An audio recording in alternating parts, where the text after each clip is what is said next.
Happy Halloween, Stardust. If you're new here, buckle up, and thank you all for joining me today. My name is DeRay, aka rainbowFRIGHT, lover of all things dark, creepy, and weird. And today, I'll be giving you 6 Shudder Originals that you can watch this evening. And I'll be joined by a very special guest. She's a fan of gore and horror video games and has a killer style. Please join me in welcoming ReAnimateHer.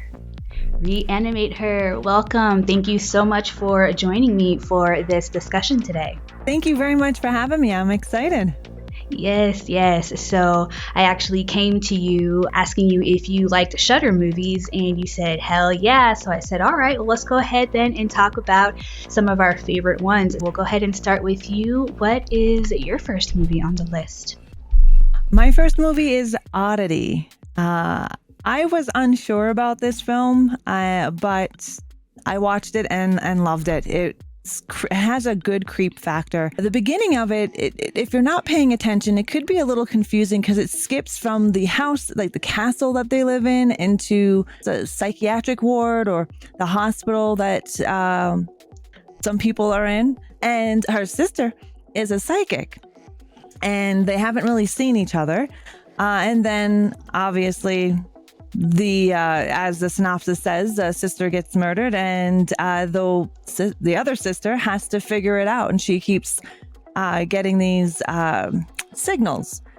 I love the fact that they bring in lore from their own culture. I think it's pretty cool. I liked how they set up the castle, their house that they live in, how secluded it is. Yes, I definitely enjoyed this one. It has the perfect spooky atmosphere. I love that house that the couple just bought with all the wood and the stone. It was just, good creepy atmosphere. But we have this sister who comes to investigate her sister's murder, and it's just super spooky because we have this wooden figure, and I won't, explain it too much, but it's just, moving around in different ways, and it plays an important role, especially in the third act, which the third act is a lot of fun. Oh, it gets pretty wild. I would agree. It's kind of a little bit of a slow burn in the beginning, but not too slow, like Hereditary slow. But it does amp up. And I like that they utilize Irish lore because the movie is the country of origin is in Ireland. So they do use a little bit of Irish lore when it comes to the storyline. I think the way they held the suspense in the movie as well, with the different shots, that the 1 minute the camera is on an area and then it moves to the next and it kind of comes back. It leaves that tension that the film has. It has a lot of tension, the film. I will say that. Yep. And it builds it so well with the sound design and music. Like the sound design is just awesome. It's almost like it's breathing, and it swells and it goes down in certain points, and it's just very ominous and creepy sounding pretty much the whole time. I love that about it. It's a good creepy film. Mm-hmm. All right. That was a great pick. All right, so I'll go ahead and move on, to my first pick here. And I will go with Stop Motion from 2023. That was a good one. Yes, a similar sullen vibe here. So this one's written and directed by Robert Morgan, and this was his debut feature. And this is another one that has really great sound design. So we have Ella, our animator, who's helping her mother, whose health is declining. And then her mother actually ends up comatose in the hospital. And so then instead of finishing her mother's film that she was helping her with, she decides to start her own film at the suggestion of her new little girl neighbor, who actually starts to encourage her to use more grotesque material to make her little creatures, like rotten meat or even dead flesh from the animals in the woods.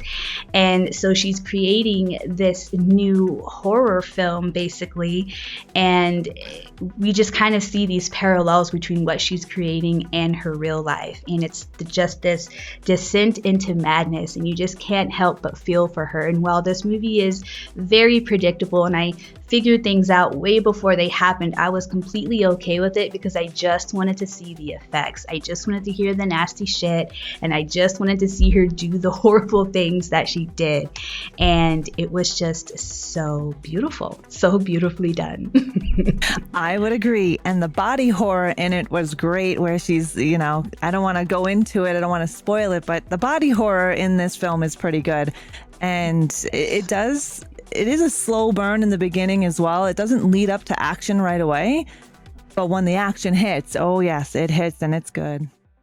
All right, well, let's go ahead and mosey on over to number 2. What's your second pick? My second one is When Evil Lurks.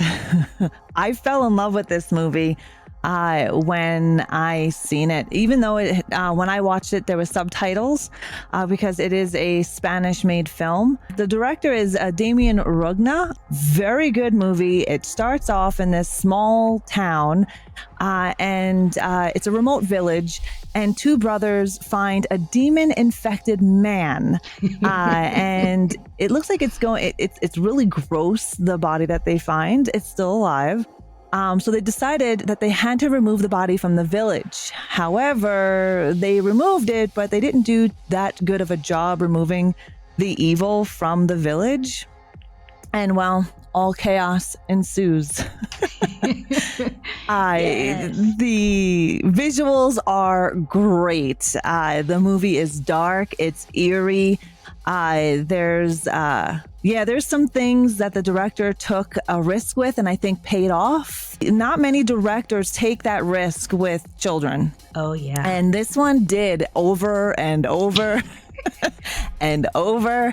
I blew me away when I first seen it because I wasn't expecting something so rash, I guess. It was great. It was definitely something you can't unsee once you see it.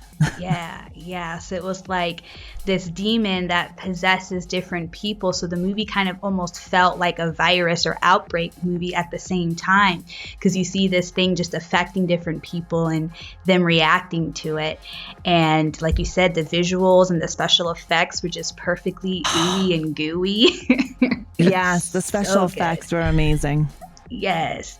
And then, so, I saw the cover of the movie where you see the woman, with the axe to her head. I guess I didn't think too much of it, but then when you see that scene, at the start of the film, oh my God, it still took me by surprise. I was like, holy shit, she just did that, even though I kind of already maybe knew that, but it was just still a shocking image to see that be played out that way. Yeah. And it's not a slow burn movie. Action happens. Action happens, so be ready. Yes. This is going to lead into my second pick because these two kind of remind me of a bit of each other, even though, let's see, I think The Sadness came out. Hold on. Yes, hold on. Sadness is one of my favorites. 2021. So they came out, about 2 years apart, very similar in just how depraved they both are. And so here with The Sadness from 2022, it's a Taiwanese zombie horror film written and directed by Rob Javez, and this was also his feature debut. And we have a virus called the Alvin virus, which is taking over people, which makes them basically the most violent person that they could ever imagine to be. And it's unfortunate because being that makes you just a vicious killer, and you're going out and killing people and injuring them in all kinds of different ways. But unfortunately, your brain is still aware that what you are doing is wrong, and so while doing this, you're crying. And so you're crying because you're aware of what you're doing is wrong and you don't want to be doing it, but you can't not do it. You're not in control anymore. And so the first incident that we see is at this restaurant where we see a woman approach one of the employees there, and she dumps oil over the dude's head and then just starts clawing at his face, just ripping that shit apart. And it's just the perfect introduction to what we get for the rest of the film. Oh yeah, that film is a wild friggin' ride. Like it's one thing after another, and I will say it can be triggering to some people because there are things in there that can trigger. I thought it was very well done. I love those kind of films. Shocking and disturbing is my genre. Yeah. I think the way the acting was, how they incorporated the tears and the sadness, and how it's like a zombie virus when it basically takes away all the inhibition away from you as well, on top of everything, and it's just action after action after action. There's some sad parts in there, but I thought it was very well done, and the practical effects are amazing. So good. And both The Sadness and Evil Dead, even though they do kind of go over the top with the gore and the nastiness, it's not just for the sake of being that. It's for a reason, and it's purposeful. And I don't want to say it's done tastefully, but it's done like in the right way and in the right moments. Right. And yeah, it was just... It's not gore just to be gore either. Yeah. And if you think about it, if your brain has been removed, like all the inhibitions and the rights and wrongs have been removed, how vicious and violent would somebody be? Even though you may feel that you're doing wrong and you're crying, however, you have no control over it. Yep, exactly. Okay, we're down to our last movie. What is your third pick? My third pick is Deadstream. This is a fun movie, especially if you're a content creator. It's directed and written by Joseph and Vanessa Winter. It's a disgraced internet personality who was on YouTube. Not really, but he is a content creator on YouTube who ends up getting disgraced, getting his channel taken away from him and monetization. So he is an extreme YouTuber, does really crazy things for views. And his comeback stream, where he got monetization back again, he decides to go to a haunted house, all geared up and ready to rock and roll, to find some ghosts. It's a low budget indie film, and I think it was very well done. Very well done. Yeah, having him write, direct, and compose the music and be the star in the movie is just quite the feat. And yeah, it's low budget, but it's still a good time. The production value still looks good to me. Yeah, they're in a haunted house, and I think it was actually a real haunted house, I read maybe. And some people didn't even want to go in some of the rooms in that house when they were shooting because they were so creeped out. But they just did a really good job with making it look like a YouTuber's video, but still high production quality. So I liked that about it. And it is it's fun. It almost feels like a family spooky movie to watch with, younger folks too, if you wanted. Yeah, it's not too aggressive with gore and death. It has a nice mixture. It's got quite a bit of comedy. I know when I was talking about it a while back when it first came out, some people couldn't stand the way the content creator was. You get past that. It's quite a good movie, and there's a lot of nods to other movies in this movie. Oh, yeah. And one of those is Army of Darkness. And The Day the Earth Stood Still with the Klaatu Virata Niktu. I believe it's on the top of the spirit board that he is looking at. Oh, okay, cool, very cool. Yeah, as far as him being kind of annoying, yeah, he's annoying, but you do get over it. But then when you compare it to Dashcam, you're like, okay, no comparison, because I cannot stand her. I hate that movie. I'm not going to watch it again. I'll go ahead and watch Deadstream again over that. Yeah. And all of his practical effects and gore were done practically. It was no CGI involved. They did utilize your everyday recording equipment that a YouTuber or an IRL streamer would actually use for recording.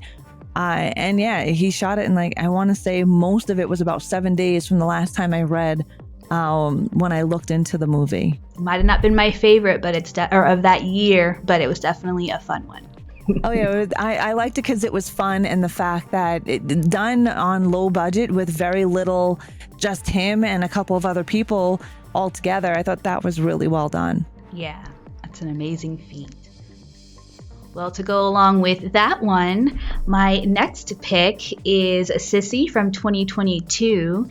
And with this one, we have Cecilia. Have you seen this one by any chance? No, I have not. Okay. It is on my watch list. Perfect. Yeah, so here we have another influencer, and she likes to call herself like a mental health advocate. So she's helping people to love themselves and to get over trauma, whatever.